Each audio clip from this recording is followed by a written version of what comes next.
Real talk, real life, real growth. This is Raw Reality with Tori Story and Fit with Lily.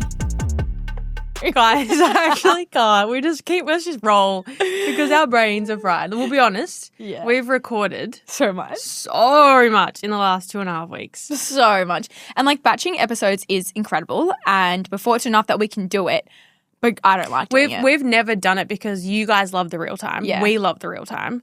And I prefer the real time as like a listener as well.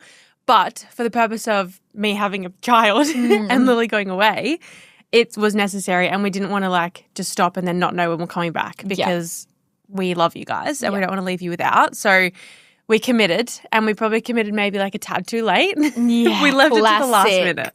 No, it was when you messaged me the other day and you're like, so we have 20 episodes to record or something like that. It was the day I worked it all out, and I was like, no, you're lying. You're like, no, I'm not. And I was like, cool, we have 2 weeks. yeah.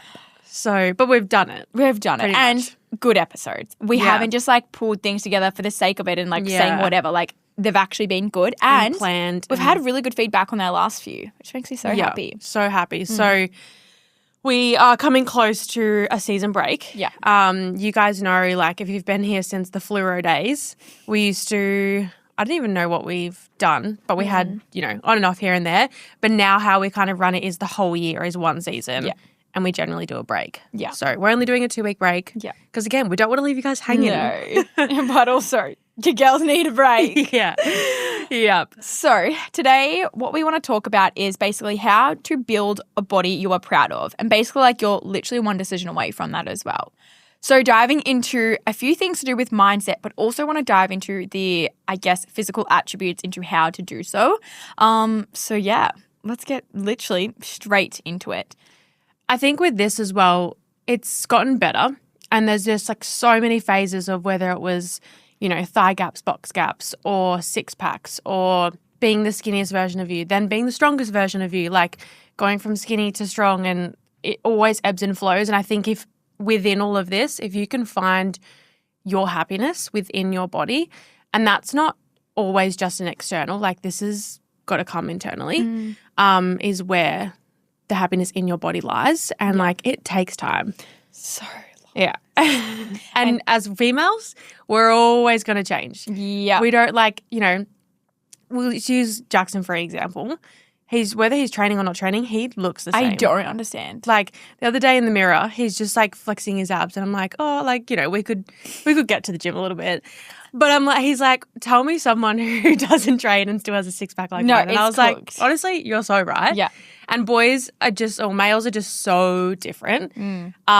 So it's just like, as females, we have a lot more to like take on and control within our minds, I feel. At the end of the day as well, there is no perfect body, and we're all trying to chase something that probably doesn't exist for ourselves. We have to be so realistic in terms of like our season of life, what our goals specifically are, and then how our body is also going to reflect that. And I know it can be so hard, like you said, with social media. The comparison game is so easy, but now there are so many, different peptides and things out there that people can take that you don't know if they've gotten that naturally, if they haven't. And I definitely think a lot more people are being open about it on the internet, which I think is great, but there's still half a side where it's not so great.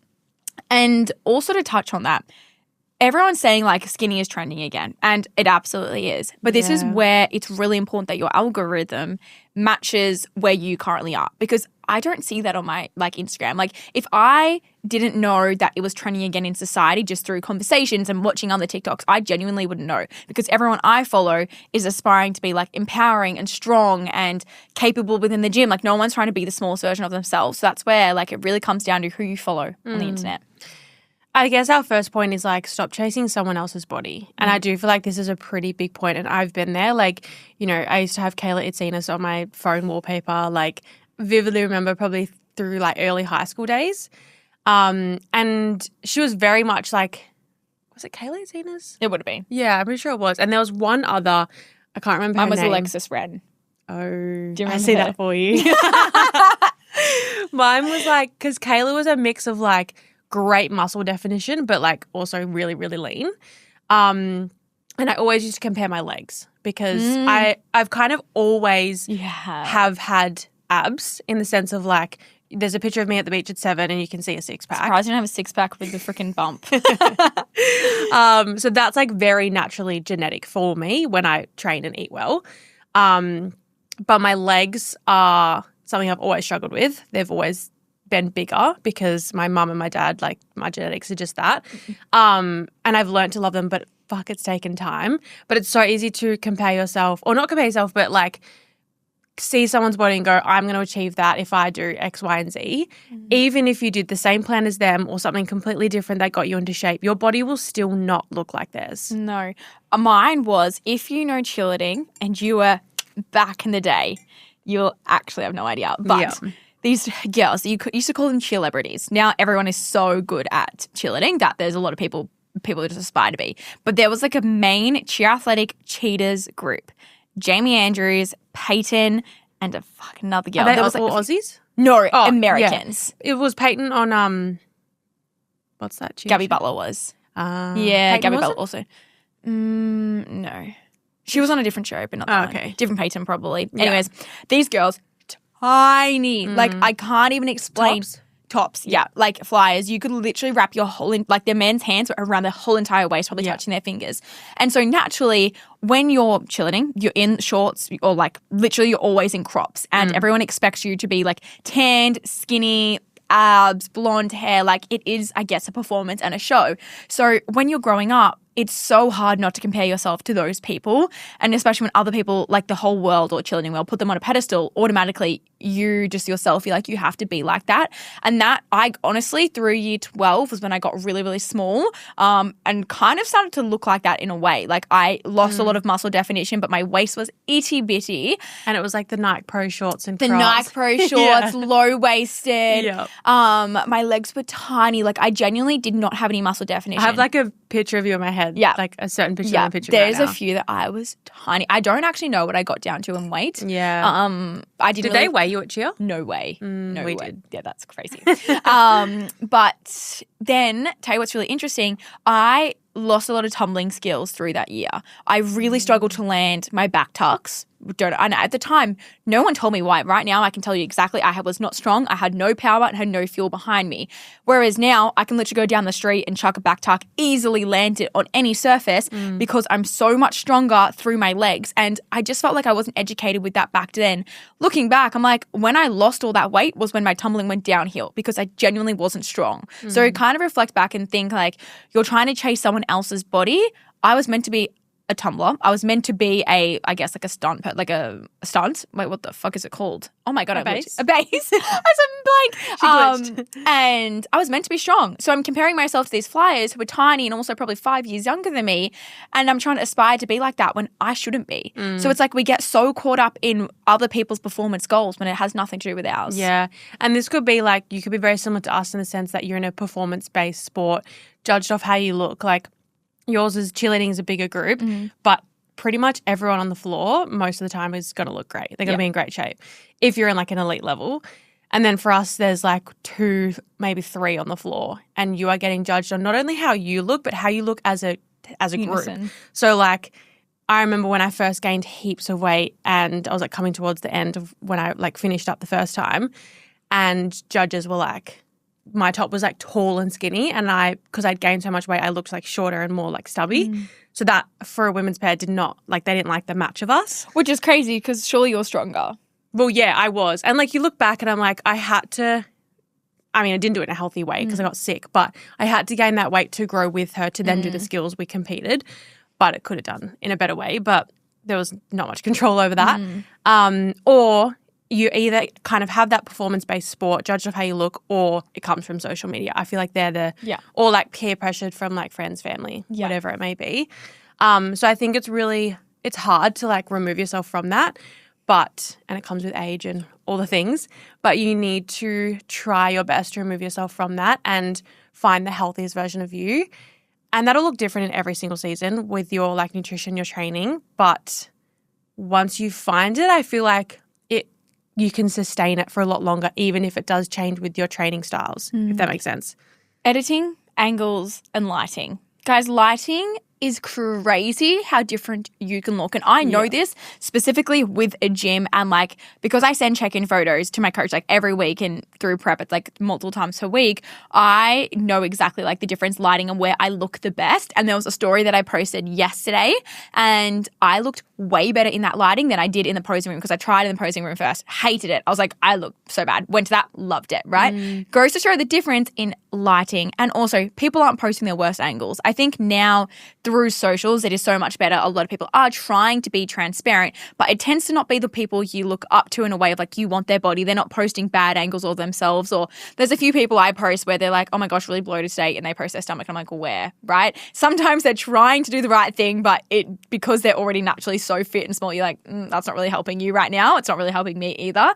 But we're comparing someone else's best photo to our everyday and worst photo. Like, I can't even explain how many photos we take just to post myself, one story or one post, but it's like, it's not a one hit wonder. People are taking many to post their best. Yeah. If you think about what I give up. Like, I'm just like, oh, one photo done, whatever. But like, it used to be 100 photos, I used to then do way more, pick it and then go to post it and be like, nah, I need to change, and you pop my hip more. Like, if you think about what you do, like most everyone else is going to be doing that as well. Yeah. I think another massive thing is genetics, which we forget to just stop and think about. Like, I remember through training, a friend of mine was tall and like quite skinny just naturally. So I loved her legs, but she could never get a six-pack. Like, she had the middle definition, but not like the literally abs. like me. Yeah. Like, I have that middle definition, no blocks. Yeah. Never will. Never and have. so she would always compare herself to me and be like, I just can't get abs. I'm like, you just don't have the genetics for them. Like, she would have that toned, and she was tiny. Yeah. She'd have that toned middle definition, but I was always look at her legs and be like, oh, her legs are like so lean and muscly, and it literally is just genetics. Yeah. And I wish I could say that there's something you can do about it, but there's not. There's really not. And that's where you truly have to learn to love every single part of you, what it's capable of, what it's been through, what it can go through, how much it's endured. Like, you have to look at all the positives. If you constantly focus on the negatives, of course you're not going to like yourself. If you told yourself every single day that you are ugly, stupid, dumb, like, your confidence is going to go downhill. If you tell yourself that you are beautiful, strong, capable, you're incredible at what you do, your performance is going to go up. Regardless of how you look, you're the exact same physique-wise, but it's how you speak to yourself does matter. And I always say, would you rather, like, because sometimes we get so fixated on like the scale and how high it is. And I know I used to affect me so much more than it ever does now, but I'd be like, oh my God, she's the same height as me, but like weighs less than me or weighs more, whatever it may be. But it's like, would you rather have your dream body or dream scale weight? Dream body every single day, right? So stop focusing on the scale, and regardless if it's going up, down, or whatever you weigh. I know that we have spoken about it before, but one of our friends, Erin, did a beautiful post online. I don't know how much she said she weighed, but like, even I was like, whoa, did not expect that. And it just goes to show she's so strong and so beautiful. And I'm like, it does not mean shit at all. The way the scales used to dictate what I would eat for the day. Yeah, literally. And, you know, you'd wake up first thing, hopefully do a number 2, feel skinny queen, and jump on the scales and still not be happy, and then go, okay, well, cool, I'm not going to eat today, or I'm going to have no breakfast, or I'm going to change my lunch. And I just look back now and I'm like, you poor thing. Like, there is so much more to life than worrying about what the number on the scales is. Yeah. And it is so hard when you're just in that mentality and you're stuck in that because you're just desiring this certain body that isn't realistic for you. Yeah. Also, something on the scales, please, for the love of God, never weigh yourself at night. Never. You would be shocked, Tori, at how many people do this. Shocked. Especially being like a coach myself. Like, you would forget that some people just purely aren't educated in that. And someone will be like, oh, sorry, big fluctuation today. It was because I had a big dinner. And I was like, huh? Like the night before? And they're like, no, just before. Like, I weighed myself after dinner. And I was like, no shit, you're going to be up. Where's the food going? Like, guys, if you're actually weighing yourself for the purpose of the data, please only do it in the morning, before water, after the bathroom, before any food, before movement, because inflammation increases. Like, that's the only time you'll ever weigh yourself. Even if you're like, I don't have a scale at home, I weigh myself at the gym. No, does not count. You've literally probably had a sip of water. It changes the scale. Yeah. Just had to put that out there. Yeah. No, it's a fair point. Yeah. How much time... you can answer this as well, but I think everyone should be asking themselves this question. How much time do you spend wishing you looked like someone else? I used to do it all the time. Yeah. All the time. I don't really do it anymore, actually. Yeah. Mine's always to do with like the different attributes in terms of like their career is what I compare myself to. But I like will never, not never, but I rarely ever compare myself to someone else's physical, especially in a negative light. Yeah, of course I'm going to do it in a competing standpoint of like, wow, they have more muscle than me, but it's never like they're smaller than me, ever. Yeah, I would say the same. I definitely not body anymore, but like definitely used to, and it used to take up a lot of brain space. Then for a while it was probably just skin. Yeah. Like skin, Yeah. always. Whereas now it's like, hey, we actually can't change that. If I don't feel good in my body, what do I need to change in terms of health, nutrition, fitness, all those things? And I go to the basics. But as like a external, I cannot change the way my legs look. So move the fuck on. So get over it. Yeah. Yes. So before we go into talking about like shifting your mindset from aesthetics to performance, I do want to touch on a point that low-key does contradict this, but I'm for it. Everyone always comes back to strength training if you want to change your body, right? That is purely like if you're really wanting to hit a physique goal, whether you have a wedding coming up, a holiday, or whatever it's going to be, I don't think it's a bad thing to work on yourself to be the best version you can be as long as it's in a positive light, right? The second it starts to come down to a negative because you want to be someone or feel like you have to look a certain way, that's when it's negative. But if you're doing it from a really positive way and you want to see how far you can push yourself, amazing. End of the day, everyone comes back to strength training or hypertrophy training, which essentially means you're roughly doing 3 to 4 sets, 8 to 12 reps, like really vague kind of range there. That's what's going to change your body. Running a marathon, CrossFit, swimming, walking, they're going to help you change little things and endurance, but end of the day, it's not going to build the muscle and the body that you want. I have so many people come to me and they're like, oh my God, I'm running the most I've ever had, but I look the worst I've ever had. And I'm like, yeah, because you're focusing on a performance and not on aesthetics. If you're focusing on aesthetics, weight training is your best bet to actually get you the results. Yeah. And when you're doing that like high intensity training, it's more stress on your body, which causes more inflammation. So it's not like you're gaining weight essentially, but it's like you're holding that inflammation because your body's at such a high stress. The way that weight training changed my life, and I've been in and around the gym for years. My mum's been a personal trainer for years. She used to do it from my garage. So I've been around it for a long time. Then being an acro, my coach was a PT as well. So we were always in and out of the gym. But the fear I had around the way that I would get bulky if I was to strength train. Through school, I was at a sports school, and from 7 to 10, we did like 10 to 12 sport periods a week. That's and crazy. we had what was called ADP, Athlete Development Program. And we would learn weightlifting. And then I got scouted into weightlifting. But as well in that, I was so fearful that I would just get bulky and look like the men in the weightlifting competition. But when you do it correctly and to suit your body, which most of the time is the hypertrophy training, I feel like that it just suits everyone. It does, like when you do it. And just the way that changed my body, and I could lift heavy and not get quote unquote bulky as women can fear. We have so many people come to us saying, okay, my legs are already big enough or my upper body is already big enough, so I don't want to train them on just 1 set per week. And I'm like, darling, it's not going to change anything. It's not going to change anything. If anything, we want to train it equally as your other muscle group that we are trying to push as well. Training does not make you bulky. It's not going to make you gain excessive weight or anything like that just because you have bigger legs. If you train them doesn't mean you're going to get even bigger legs. It probably means that you can help you get more defined legs. And I'm going to be so honest with you. If you think your legs are bigger and if you train them, it's going to be worse, you probably just have more body fat on them. Just have more body fat on them. Here's a fact for me. Ready? And correct me if I'm wrong, but for me this works. Okay. When I started strength training, my legs leaned out. Yeah. Well, it's because you also probably lost body fat. So the definition on your legs comes out more because you actually have that there. It's the exact same with anything else. Like people think that they're going to get bulky. Like I said, if they're going to get so bulky if they train, but it's like you start training, you lose body fat. It's literally what it is. So this photo came up on my memories last night, on my Snap memories, and it was me like tensing my quads in the mirror. I was like, Jackson, look how fit I look. Yeah. And that was like me squatting like 100 kilos like 2 or 3 times a week. Like doing heavy weights. yeah. It literally will change your life. It really will. So girls, please get in the gym. Please lift heavy. It does not make you bulky. If it does, I would be a Hulk man right now.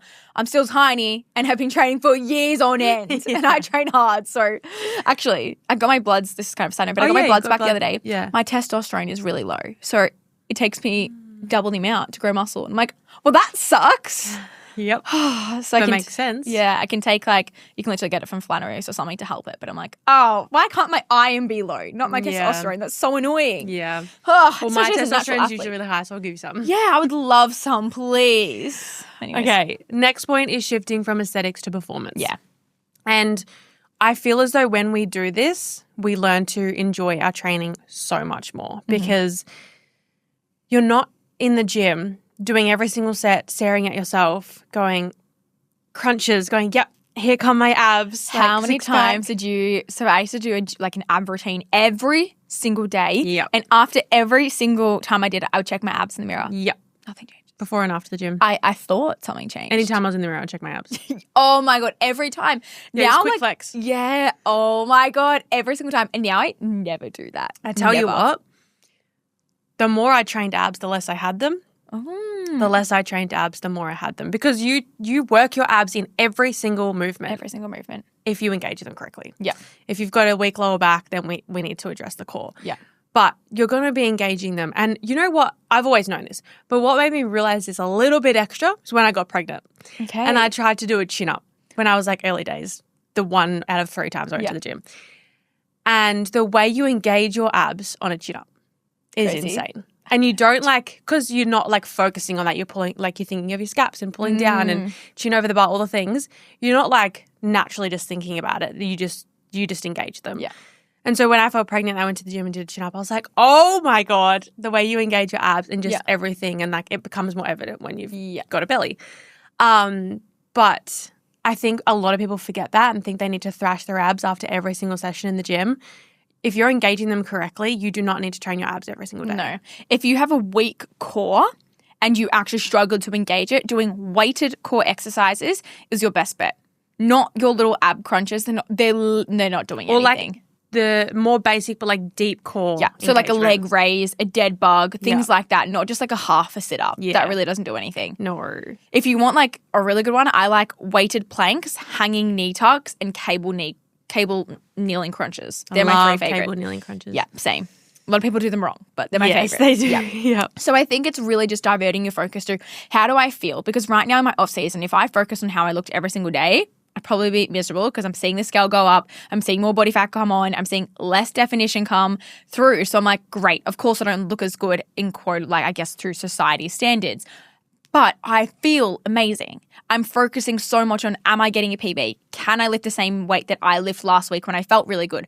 So for example, yesterday I felt just like shit, just very, very flat. But I'm like, okay, let's really focus on how I feel and just try to hit the same weight. So not going for a PB or anything like that. Focus on that. Felt really good after, right? Because I'm not focusing on how I'm looking and all of those things. So if you really divert your focus to actually how am I feeling, your life's going to change. If you're listening to this and you have an aesthetic body goal, I would really, really encourage you to think about what your goal would be if it wasn't for aesthetics. Because if you're listening to this and you're like, yeah, I am training so I can get a 6-pack or lean out my legs. Okay, fine. But what could we divert that goal to? Because I can guarantee you 9 times out of 10, divert that goal and that aesthetic goal will naturally come as a byproduct of you doing the work of getting a 100 kilo squat or getting 10 chin-ups in a row, whatever that may look like, and changing your perspective from that aesthetic to performance and watch you enjoy the gym a hell of a lot more because now you're chasing something that's more, what's the word? I guess tangible in a way. Yes, that's the word. And you can see the progress. Yes, if you're getting abs, you can kind of see it a long way, but it's going to take a long time. And then depending on your genetics, it might just not happen. But you can track every single week how many chin-ups you're doing, how many kilos you're adding to your squat, and that's more tangible and easy for you to track. And then you're going to feel better because you're seeing progress within the gym. And then naturally, as a byproduct, you'll see your body change. Yeah. A lot of girls come onto our coaching team and their goal is fat loss, as many do when they get a coach. It's either muscle growth or fat loss. And I'm all on board for people losing body fat in a way that is healthy and it's going to make them feel more confident and it actually genuinely makes them a healthy person because you still want to be overall very healthy, right? Now, the byproduct of going through this phase is they actually become more confident, right? At the end of the deficit phase, we normally get on a call with them to then now go through the reverse and what the next season looks like. I'm like, how do you feel? And they're like, oh my God, I feel so much better. I'm more consistent with my habits. I'm more consistent in the gym. I love training now. I'm so much stronger. A lot of the time when you go through a fat loss, it's like, I guess you're meant to go down in weight because you're losing body fat, so your power output isn't as high. A lot of the time these girls are getting stronger because they're more committed to the gym. They're more goal oriented in a way, so they show up more for themselves with that intensity. So I think having a goal of fat loss actually just also makes you more confident, more, I guess, accountable to yourself.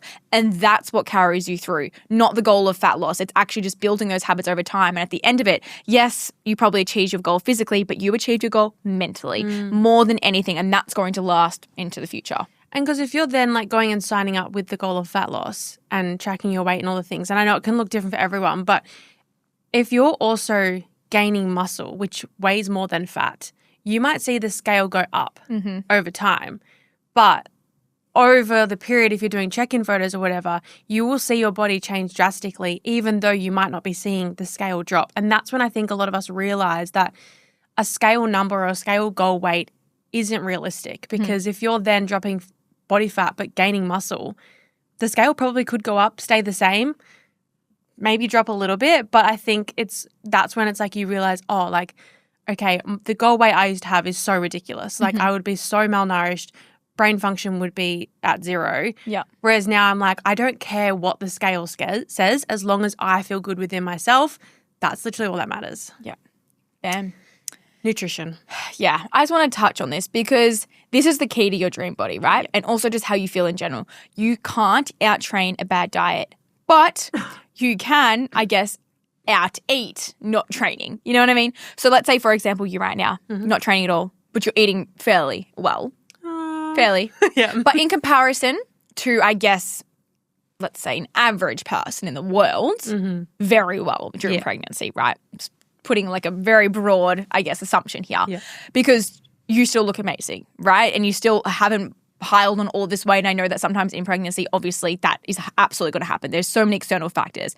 But it just really proves that nutrition is the be-all, end-all with everything that you do. You can train in the gym 5 times per week. You can do endless amounts of cardio. But if you don't have the nutrition to match that, you are not getting anywhere. It's like literally the missing puzzle piece to everything to come together. And that doesn't just mean eating healthy, because you can eat healthy and eat way too much of it. And I went through that. I used to work at Acai Brothers. The raw treats there were so good. We had a bucket of peanut butter. I'm talking a bucket. And I just thought it was natural peanut butter. It was like natural raw treats, so no artificial sweeteners or sugars or anything like that. I would have like one of those a day, endless amounts of peanut butter, and I started to gain a bit of weight. And I was like, well, I'm eating really, really healthy though. No, darling. You're eating a lot of calories is what's happening. And I think that's where it is hard sometimes to find that balance, because they're like, well, you'd rather eat good food than, I guess, like bad food, in a way where that's not going to make you feel as good. But sometimes we opt for the good things and we eat so much of it that the calories end up being through the roof. And then we actually really wanted the Magnum ice cream when we could have had that and the calories were less. So it's just being smart around your nutrition. And a question that I get a lot is like, okay, well, how do I eat a lot more? I guess like I eat 2,700 calories a day. For like my height, I feel like that's quite a significant amount. And they're like, well, how do you eat that much? I'm like, because I'm so consistent with it. And that's going to go into our like the next topic that we're going to touch on. But consistency with nutrition is everything. Like over the weekend, I eat the exact same throughout the week. If I'm going out for dinner or a meal, I'm not choosing an option that isn't going to make me feel good. I'll probably go for like the steak and the salad and the potatoes or whatever it may be. And yeah, I'll go for yochi after, but I'm not piling it up to the top. I always have my same things that I always have. So it's like enjoying these other aspects of life, but doing it with balance. I was really interested in what you were saying, and I've forgotten my point Sorry. about nutrition. Oh, that's what I was going to say.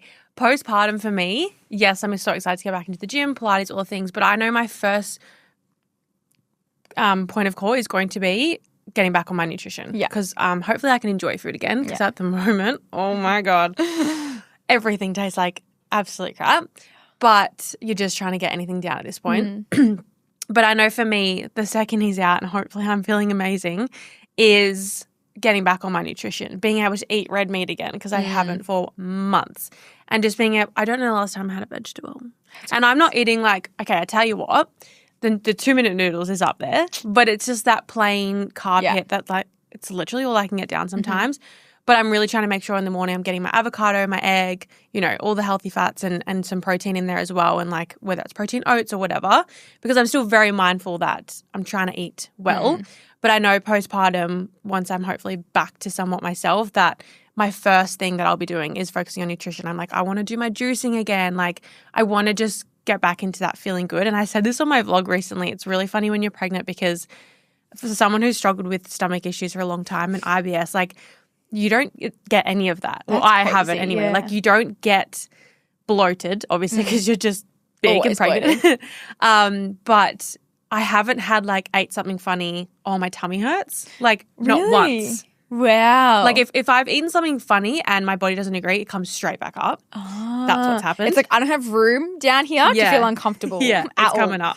But like not food crampy at all because I mean, there's a child in you, your stomach shrinks and it's squashed and I don't know, like the science behind it, but like I've not experienced any of that. So I guess I only know if it's bad if I've brought it back up. Yeah. But I'm just really excited to like get back into eating what I usually eat. And it's really hard because a lot of people think that they can out-train a bad diet and just if they're training 5-6 days a week, they can still eat what they want. And I've learned that you can absolutely still eat what you want in the terms of like you can go out and have the yochi and it's okay. You can have the ice cream every single night and it's okay. But you have to just learn your body and what works for you and what works with you and not against you. Yeah. I think I have this might sound like nothing, but I think I have like 2 squares of Cadbury chocolate every single night. But like to some people, that's like, oh my God, I would never do that. But then they'll have cocktails on the weekends and have like 5 of them, right?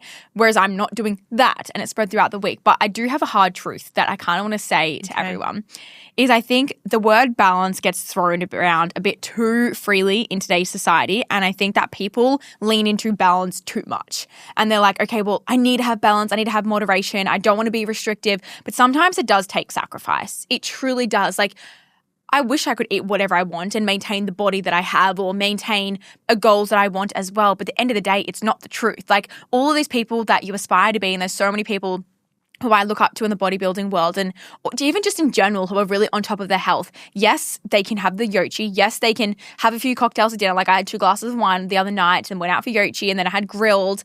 And yeah, I have all of those things.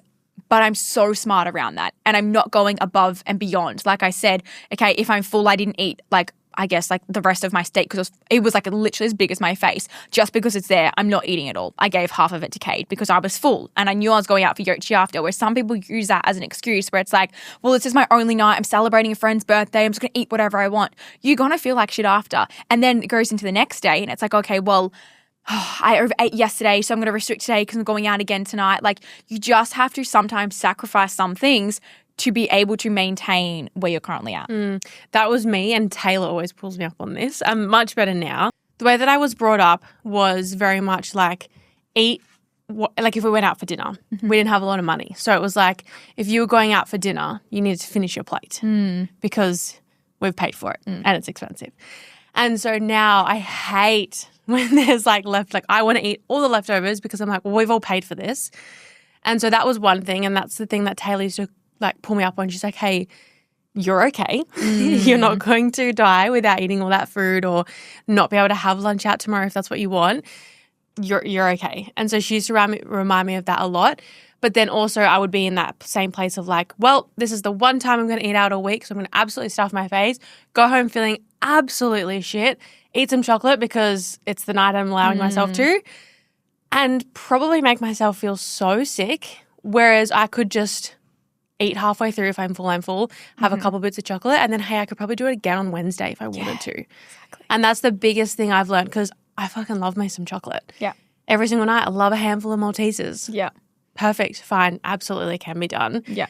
When you learn to work with your body and set those boundaries for yourself. Yeah. Just hold yourself to a higher standard. Yeah. Like, honestly, that's all it is. Like, yes, enjoy life, enjoy the food, but also learn to love the food that you eat. I think that's the biggest thing is when we're trying to achieve a goal, we think that we have to only eat the most plain, boring food that sucks. And yeah, you're not going to be consistent with that. Like, you should see the meals that I cook. I freaking love all of my food that I'm eating. Like, it feels like a treat every single day because I love it. When you don't love your food, that's when you fall into that all or nothing mindset approach. I just can't wait to like cook and eat and enjoy and meal prep and all the things. So close, so close. Okay, I like this question. What habits could you maintain for the next 5 years? So if you were to think about that, if you're listening and you're like, you know, I want to make these good changes and I want to really get my body to a place that I'm proud of, internally, externally, all the things. Look at 5 things that you could maintain for the next 5 years. Is that a 99% clean diet? Absolutely not, because you're going to have weddings, you're going to have birthdays, you're going to have celebrations where you're going to want to eat and enjoy. So why set that goal? How can we make that more realistic? Is it training 6 days a week for the next 5 years? No. Also probably not. So why are we setting these unrealistic goals that aren't matching with the outcome that we want? Everything that I do now, I could do for 10 years, like easily. And that goes to show when you have built your habits around your lifestyle and being smart with that as well. Because I have girls come to me and they're like, okay, so I've been training twice per week, but I really want to do 5. But I have 2 kids, I work full time, I'm doing this. I'm like, so when are we doing those 5 sessions? Not happening. Stop setting yourself unrealistic standard when you can't keep those habits in the long term, because that's what's going to help maintain your dream body that you have worked so hard for. So making sure that every habit you implement now, you can do for the rest of your life. I'm fast forwarding to the last step before we go back to the second last step, because it goes off what you said, but building a life that supports the body you want. And like Lil just said, she could do her habits, and the same for me, for the next 10 years because she's built them around the life that she wants to live. Yeah. And that is with nutrition, training, all aspects. And when we look at it, we're going, 8 to 10,000 steps, I can do that every day. Yeah. Eating clean with an ice cream at night, I can do that every day. Yeah. And the outcome and the byproduct of that is the body that we're so comfortable in, confident in, feel healthy, everything's functioning, bowel movements are great, don't get bloated. And don't get us wrong, like it has taken us time to get here. Like we've been through the bloated stage, the acne stage, the gained way too much weight, lost too much weight. Like we've been there. But now we've found the habits that work for our bodies, and you know, there's so many things that Lil can do that I can't, and vice versa, because our bodies don't agree with it. Yeah. And you have to spend time experimenting on your body to find the path that works for you. Yeah, and most people focus on the workouts or just the nutrition. They don't actually focus on the lifestyle. The whole picture. Literally, like what? You train for an hour per day maximum, and then your nutrition is obviously a big part of your day. But around your workout, what else are you doing to support your dream body? It's not just that 1 hour per day where you are moving your body. It's, okay, how much sleep am I getting? Because sleep is the number one thing to achieving your body. It's like growth hormone is like released at night, and that's where you grow lean muscle mass. It's where you also recover. It's where basically it also helps fat loss, because it also helps your cravings and feeling satisfied throughout the day. So it's like when you've had lack of sleep or you're really stressed, you can probably find yourself a little bit more hungry or craving the things that you don't normally crave. I know that happens with me. When I'm exhausted, my decision fatigue goes out the window and I start to opt for these things that I normally wouldn't want. So sleep is everything. So is like your relationships, your environment, your mindset, your routine, like all of those are nearly more important than the 1 hour workout itself. Yeah. And another question you can ask yourself right now is, does the current lifestyle you've got support your goals? Yeah. If not, where do we need to adjust them? And we've adjusted time and time again, like I just said, but it really is, you really are like can get so proud of yourself when you get to a place where you're like, you have the bare minimums for yourself. You have those feel good fundamentals that we've been speaking about. And like, you know, say the 6 of us girls go on a holiday and we all prioritize steps. We all prioritize eating pretty well whilst eating the good things that we love too, the soul foods. We all prioritize training. But it's like, okay, if I'm going on a 5-day holiday, Lil might want to train 4 days out of 5. I'm happy with 2 or 3. Riley might be different. Christina might be different. and no one like questions it. We just do what we do because we know that that's for us. There's been so many times where it's like one of us has gone to work out and the other's like, no way. But it doesn't take away from that person not being disciplined, not wanting to achieve their goals. It's like, well, they just didn't want to. That day didn't suit their routine and they don't feel like they have to keep up with someone else. However, I do vividly remember one time in Europe where you and Riley did a workout and I was sleeping and I was so mad. She was so mad. So mad. We just got to Italy. Yeah. And it was the next morning. I think Riz woke up first and I woke up and we were just sitting on the balcony. Like, I will sleep in if you don't wake me up and I will not hear you. So you have and Taylor to are very me. similar in that very sense. Very similar, yeah. Riley will always wake up first. Like at 3 a.m. Yeah. And then I woke up, we're just on the balcony, we're like, oh, let's just do like a bit of movement. Like it wasn't like anything crazy. And you also have such bad FOMO that if you open your eyes and you see anyone else awake, you are up. Yeah. You are up, no question. Oh, we need another holiday. But yeah, it was so funny. And Lil just got up. She's like, guys. I was like, when I saw they had finished their workouts, I was I say don't compare yourself to others, but I was like, I'm a lazy fat shit. And I was like, I hate myself. But then we continued to do like 20,000 steps that day because we walked around the entire... And then like 5 minutes later, it didn't cross my mind again. Yeah, exactly. But I just had some FOMO there. Yeah. Anyways. But yeah, it is just like really easy to just kind of slot yourself into someone else's goals because, you know, especially if you're on holiday with them or whatever that may be, or it's like siblings in the same house or anything like that. But it's really about finding what works for you. Finally is treating your body like someone you care about. Yeah. You have your best friend, your close family, your sister, your mum, whatever it is. You want the best for them. You want them to feel great and you want to see them thrive.